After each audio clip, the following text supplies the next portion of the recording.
જય શ્રી કૃષ્ણ. ચાલો ફરીથી થોડા સુવિચારો વાગોળીએ મારા મામાના પુસ્તક વૈચારિક વારસો સુવિચારોમાંથી.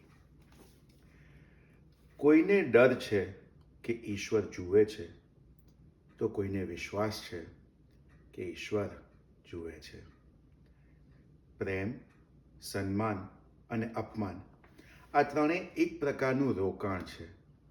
જેટલું બીજાને આપશો એનાથી ડબલ તમને પાછું મળશે.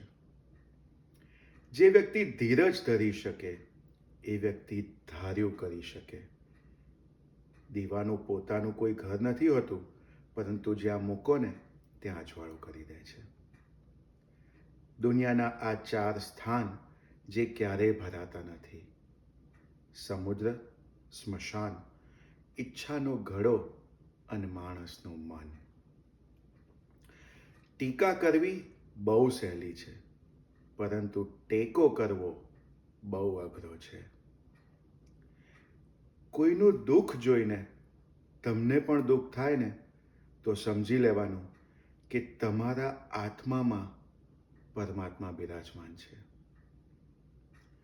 ખૂબ જ સારું લાગે છે મને જ્યારે એવા લોકોને હું વંદન કરું જે મારી પાસે નથી છતાં મારા હૃદયની પાસે રહે છે.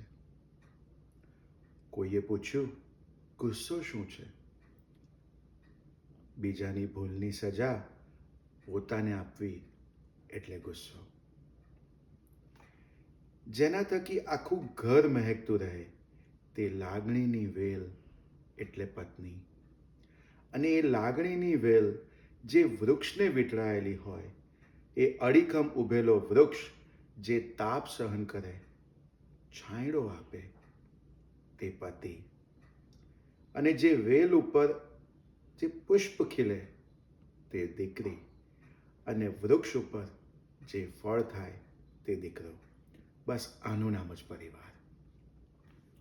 સારું હૃદય અને સારો સ્વભાવ બંને જરૂરી છે. સારા હૃદયથી કેટલાય સંબંધો બને છે અને સારા સ્વભાવથી એ સંબંધો કાયમ ટકે છે. તમે કોઈને છેતરવામાં જો સફળ થાવ તો તે વ્યક્તિને મૂર્ખ ના સમજશો.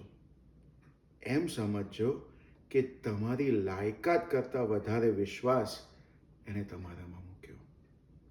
જય શ્રી કૃષ્ણ.